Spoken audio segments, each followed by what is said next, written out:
Salut à tous et bienvenue dans cette nouvelle vidéo. Comme vous l'avez vu dans le titre de la vidéo, on va voir comment créer son premier objet connecté. Ah, les objets connectés, ils sont partout autour de nous et occupent une place importante dans nos tâches quotidiennes. Nos maisons deviennent de plus en plus équipées de ces technologies qui nous permettent de régler le chauffage, allumer et éteindre les lumières, fermer les volets, tout ça de façon automatisée et sans qu'on lève le petit doigt. Car nous les humains, on est des gros flemmards qui passent leur vie à être sur nos téléphones et dormir. De nombreux sites et applications nous sont mis à disposition, mais ici, on va s'intéresser plus particulièrement à l'un de Blink IoT. Blink est un service d'internet des objets conçu pour contrôler à distance et lire les données des capteurs de vos appareils aussi rapidement et facilement que possible.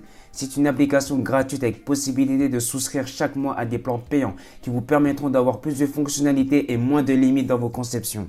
Cependant, qui dit objet connecté dit Wi-Fi, Bluetooth et les cartes Arduino classiques ne seront d'aucune utilité. C'est pourquoi on va utiliser ce qu'on appelle des ESP. Ce sont des cartes un peu comme les Arduino, mais contrairement à celles-ci, elles possèdent du Wi-Fi intégré et pour certaines du Bluetooth en plus. Les plus connus sont les ESP8266 et les ESP32. Pour ce projet, on va uniquement travailler avec un Wemos D1 Mini, un des nombreux ESP8266 présents sur le marché. Il est temps pour moi de vous présenter le projet de cette vidéo et ça, on va le faire avec Blink. Ce projet, c'est ce cube connecté qui vous permettra d'éclairer une pièce en choisissant la couleur émise ainsi que le taux de luminosité pour apporter une petite atmosphère, une petite ambiance lors de vos soirées. Et la cerise sur le gâteau, ce cube vous permettra d'obtenir la température ainsi que le taux d'humidité de l'endroit où vous êtes grâce à ce capteur, le DHT22, un capteur vraiment très simple à utiliser. Après cette longue introduction, on va pouvoir commencer la conception de notre premier objet connecté. Ok, let's go. Nous voici donc sur le site officiel de Blink. Alors pour commencer, on va appuyer sur le bouton Start Free, donc juste ici. Ensuite, vous allez devoir renseigner votre adresse mail afin de recevoir un mail pour pouvoir configurer votre mot de passe. Donc moi, j'ai déjà fait cette étape, donc je vais juste me connecter. Après avoir configuré votre mot de passe et créé un compte, la première chose à faire, c'est de créer ce qu'on appelle un template. Donc on va aller sur New Template. On va donner un nom à notre template qui correspond généralement au nom des projets qu'on construit. Donc nous, c'est un cube connecté. On va sur cube connecté. Ensuite, on va choisir le type de carte. Étant donné qu'on utilise un Wemos D1 Mini qui est un ESP8266, on va aller sur la liste déroulante et on va choisir ESP8266. Et ensuite, pour le type de connexion, on va rester sur du Wi-Fi et la description, on la laisse telle quelle. Il suffit d'appuyer sur Done et notre template est créé. Pour stocker les valeurs qui vont être lues via le dashboard ou envoyées vers le projet, on va créer ce qu'on appelle un data stream. Un data stream est un espace du cloud de Blink, plus précisément de votre template qui va stocker des valeurs qui vont être soit lues par le biais du dashboard par exemple, ou soit envoyer à notre objet connecté pour qu'il exécute une action précise. On va prendre l'exemple d'un bouton d'alimentation qui va nous servir à allumer ou éteindre le cube. Donc notre bouton d'alimentation possède deux états, un état on et un état off. Eh bien, ces deux états, on va les représenter avec deux chiffres qui sont 0 et 1. 0 pour l'état off et 1 pour l'état on. On va pouvoir les mettre dans ce carré qui représente notre data stream. Quand on voudra allumer notre cube, on va envoyer la valeur 1 via le pin virtuel à l'ESP qui, grâce à un code qu'on écrira plus tard sur l'IDE Arduino, va allumer notre projet. Lorsqu'on voudra l'éteindre, ça va être la même chose, mais cette fois-ci, on enverra la valeur 0. On va créer le data stream de notre bouton d'alimentation. Pour cela, on va aller sur Data Stream, ensuite New Data Stream et vous sélectionnez Virtual Pin. On commence par donner un nom à notre data stream. Donc ici, on va l'appeler bouton d'alimentation. Ensuite, pour le pin, on peut le laisser en V0. Le type de données, étant donné que nos états de boutons, on va les représenter avec les chiffres 0 et 1. Ce sont des entiers et donc on va laisser en integer. Donc c'est pourquoi pour la valeur min, on met 0 et pour la valeur max 1. Et il n'y a plus rien à changer. Donc on appuie sur Create et notre bouton d'alimentation est créé. Pour la température par exemple, on va aller sur New Data Stream Virtual Pin. Donc là, on l'appelle temp pour température. Le type de données integer parce qu'on veut des valeurs entières.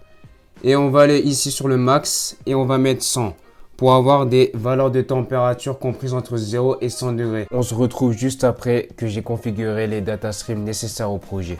J'ai créé tous les data streams dont on va avoir besoin, tels que l'humidité, la luminosité, la couleur. Donc après ça, on peut aller sur le web dashboard et on va sélectionner quelques contrôles. Par exemple, je voudrais régler la luminosité avec un slider. On va choisir ici slider et aussi afficher les valeurs de température à l'aide d'une gauge. Donc juste ici, la gauge. Hop. Donc pour ça, on va aller sur les paramètres du contrôle. On va choisir ici par exemple la luminosité, DataStream luminosité. Voilà. Ici, je voudrais afficher les valeurs de température. On va aller sur paramètres. On sélectionne le DataStream température. On appuie sur Save. On appuie aussi sur Save. Et voilà, on a créé nos contrôles. Donc vous voyez ici par exemple, on peut donner une valeur de 0 à 100 pour la luminosité, pardon. Et bon, il n'y a pas encore d'appareil branché, c'est pour ça que ça me donne une valeur de 76. Il ne fait pas 76 degrés dans ma chambre, hein. Donc voilà, c'est super simple d'utilisation et super simple à réaliser. On a fini avec la partie Blink sur ordinateur. On va passer sur l'IDE Arduino pour écrire notre magnifique code. La première chose qu'on va faire, c'est d'installer les librairies dont on va avoir besoin, telles que la librairie FastLED pour la gestion des LED, la librairie DHT pour récupérer les valeurs de température et d'humidité prises par le capteur et la librairie Blink afin d'utiliser un de ces exemples pour nous faciliter la tâche. En effet, après avoir installé la librairie Blink, on va se rendre dans Fichier, Exemple et on va chercher Blink. Ensuite, on va aller sur Blink Agent, Agent ESP8266 et on ouvre le code. La première chose qu'on va faire, c'est donner au code le nom du template et son ID. Pour obtenir ces informations, vous les trouverez tout simplement dans la description de votre template. Vous allez juste copier et remplacer ici. N'oubliez pas de sélectionner le bon ESP comme ceci. Voici le code au complet que vous trouverez bien sûr dans la description. Je vous ai parlé du petit bout de code à écrire. Et bien ici, on va commencer par appeler une fonction nommée BlinkWrite, dans laquelle vous allez indiquer le pin du datastream que vous souhaitez utiliser.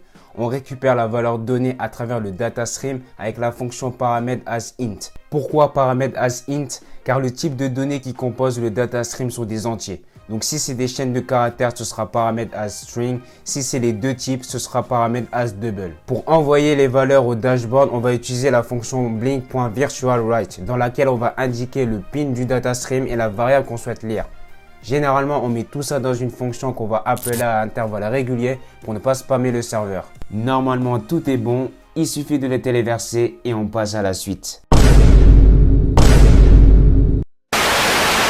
Pas de panique, j'ai tout simplement oublié de sélectionner la bonne carte, donc évitez de faire cette erreur. Je vais pas m'attarder plus que ça dans le code, sinon la vidéo prendrait une éternité. En effet, je vais pas développer les librairies FastLED et DHT. D'ailleurs, j'ai fait une vidéo dans laquelle je vous montre quelques fonctions de la librairie FastLED. Mais après, si vous voulez avoir quelque chose de plus professionnel, il existe des super tutos sur celle-ci. Attends, je viens de détruire ma propre vidéo là. Bref, passons à la suite. On va passer à la version mobile de Blink afin d'ajouter notre appareil pour pouvoir le contrôler via le téléphone. Pour ce faire, on va aller sur l'application Blink. On appuie sur Add a new device, Connect to Wi-Fi et Start. L'application va se mettre à rechercher notre appareil. Donc il a trouvé, on appuie sur Rejoindre. Et on va essayer de rechercher tous les points d'accès Wi-Fi environnants afin qu'on puisse se connecter à l'un d'eux. L'application a trouvé. Donc là, on va se connecter au premier. Et ici, il suffit juste de mettre le mot de passe et le tour est joué. L'appareil se met à se connecter au Wi-Fi que vous avez choisi. Donc ça peut prendre un peu de temps. Et voilà, il est complètement connecté. Et je vais tout simplement lui donner un nom pour finir la configuration. De la même manière que sur ordinateur, vous allez pouvoir configurer un dashboard en ajoutant des boutons, des sliders, des gauges et plein d'autres widgets. D'ailleurs, le catalogue de widgets est beaucoup plus fourni sur téléphone que sur ordinateur. Et vous allez pouvoir les paramétrer en appuyant tout simplement sur le widget et en sélectionnant le bon datastream. Le code et la carte sont prêts.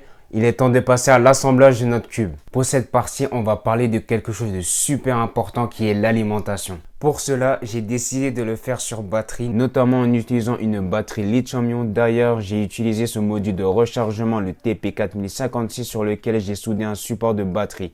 Grâce à ce module, on peut recharger la batterie sans problème et sans danger car il intègre un circuit de protection contre la surtension et la surintensité.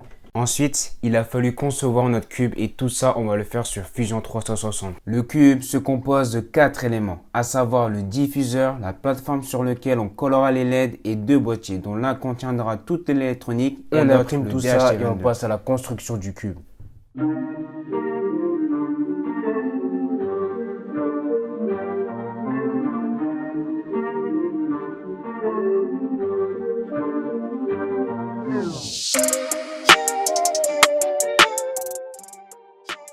La tension d'alimentation du Wemos DR-Mini doit être comprise entre 3 et 3,6 volts. Or, le TP4056 sort du 4,2 volts. Donc, si on branche directement le Wemos à celui-ci, vous sentez les problèmes venir? On va utiliser le module LM2596. Il suffit tout simplement de lui fournir une tension continue en entrée et celui-ci va donner une tension de sortie réduite. Pour régler cette tension de sortie, il suffit de tourner cette petite vis à l'aide d'un tournevis.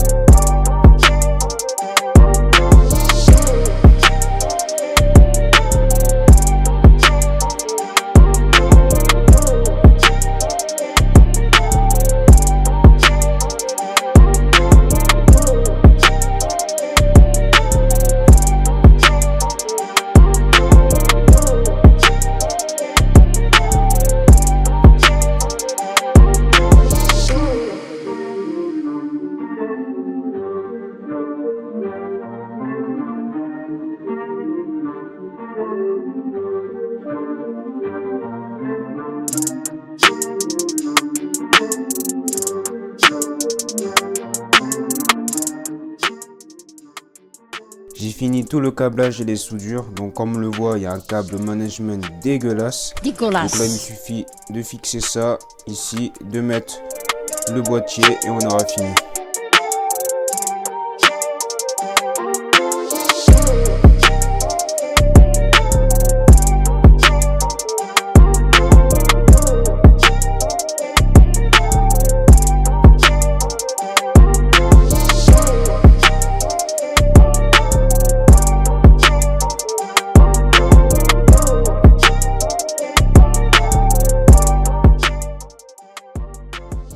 Et voilà, ce cube connecté est enfin réalisé. Donc c'est sûr qu'il reste encore des améliorations et des optimisations à faire. Mais c'est ça qui est la beauté des objets connectés et des projets électroniques. Sachez qu'il existe un forum communautaire pour Blink sur lequel vous pourrez avoir des aides sur vos projets. Il faut cependant parler anglais, mais avec tous les outils qu'on a à disposition, ça devrait le faire.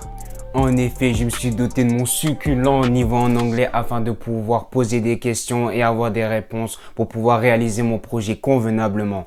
Vous retrouverez dans la description les fichiers 3D, le schéma du câblage, le code, les différents paramètres de chaque datastream, les librairies que j'ai utilisées et la documentation de Blink. Merci d'avoir regardé cette vidéo. N'hésitez pas à me suivre sur Instagram, à lâcher vos meilleurs commentaires sous cette vidéo et à vous abonner à cette chaîne en activant les cloches. Allez, salut!